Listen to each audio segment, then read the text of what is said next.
Hi, my name is Soens, and I'm going to be hosting your book talk today.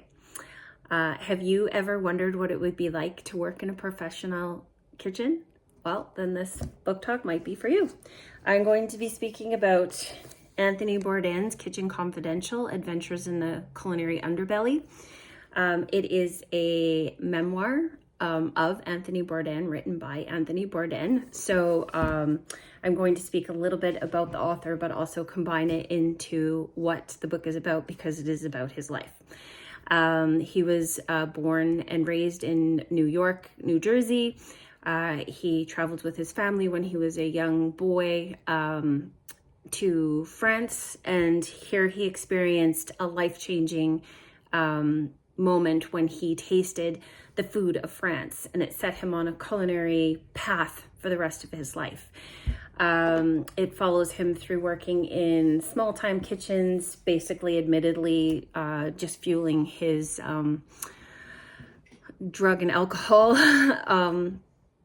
proclivities, but he did attend the CIA, this Culinary Institute of America, to become a fantastic chef. He went on eventually to be executive chef of a fancy restaurant in New York.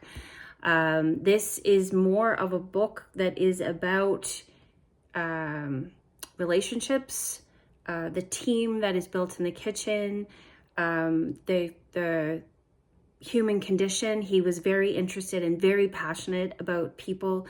Anthony Bourdain was an amazing writer. He had a way with words. His books were often touted as being poetic and lyrical. Also not for the faint of heart, and they're not politically correct. This was written a while ago, and life in the kitchen is pretty messy. It's kind of an expose on what goes on behind the scenes in kitchens, and I think a lot of people who've never worked in kitchens would find it very shocking. But it's written very well, and basically a lot of the people that end up working in kitchens are not employable in other places. Brilliant, but debauchery, drinking, late nights. It's kind of a whole culture. But it is also talking about these people in such a fond way, such a passionate way. The descriptions of the food are amazing in here. You're going to learn a lot, terminology from the kitchens, and just the passion really comes across. I'm going to talk about 3 other books that, if you enjoyed this book, Kitchen Confidential, that you may also enjoy. These books all have a exploring your senses kind of vibe to them. They are about different things, but they definitely have that passion, that exploring the human condition that you definitely feel coming across from Kitchen Confidential. The first book we're going to talk about is The Plague by Albert Camus. Basically, a plague ravages a coastal town in North Africa, and the narrator, who is unknown to us in the beginning, talks about, basically, it explores how you want to live your life and who you're going to spend your time with, that time, whatever time that you have, whether you're going to die, whether you're going to survive, what kind of person are you going to be? How are you going to manage what time you are given? So without passion, what kind of life do you have? Without love, what kind of life do you have? The second book that we're going to talk about is Perfume: The Story of a Murderer by Patrick Suskind. Suskind, I'm not sure if I'm saying that right, but this book is an amazingly written book. It's about a man named Jean-Baptiste Grenouille, basically born in the 18th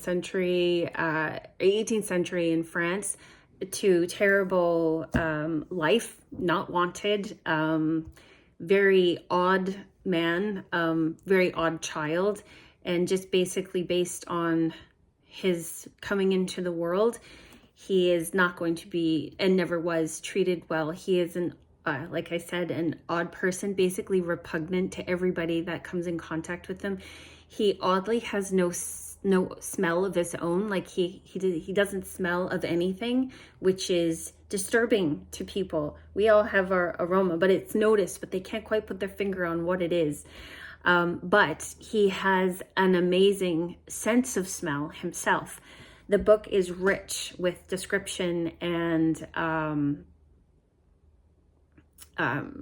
comparisons, and he basically lives a solitary life because of who he is, but he is searching constantly for the next perfect aroma. How far would you go to get that ultimate scent is basically the premise of this book. And like I say, he's searching for something, and he has great passion for one particular thing in his life, but well, that's all I'm going to say about that. The last book I'm going to talk about is called Like Water for Chocolate, and that is by Laura Esquivel. It is a translated book, so is Perfume, but it also explores the passion, the passion of life. It is also a book that is rich in description, recipes, and speaking about food. It is about a girl named Josefita Tita de la Garza, and she is the youngest daughter growing up in a family in Mexico, and she has fallen in love, but her mother tells her that she cannot marry because it is the duty of the youngest female in the household to stay and take care of the mother until the mother's death. Well, she's frustrated, but she is in love and she wants to do all these things, and she's basically being told no. So these beautiful ingredients, there's a magical quality to this book. Her passion comes out in her cooking, and there's, I remember there is some herbal remedies in that book as well.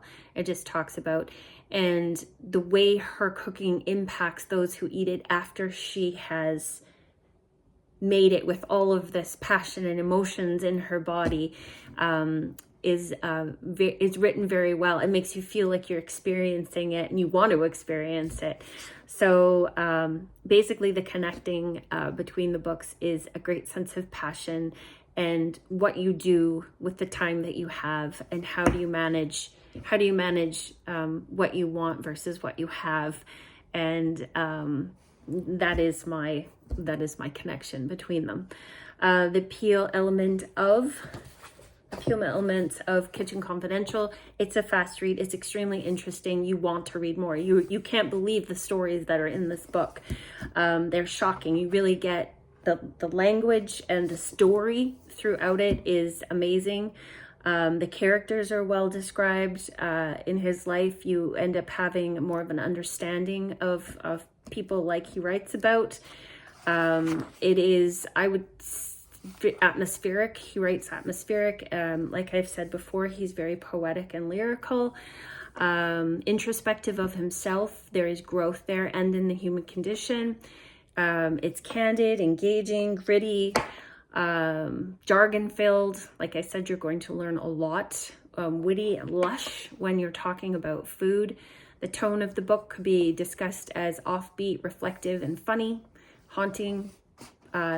So if you are ready for a great read, and you're ready to kind of throw convention to the wind, pick up a copy of Kitchen Confidential and start reading. Enjoy the journey.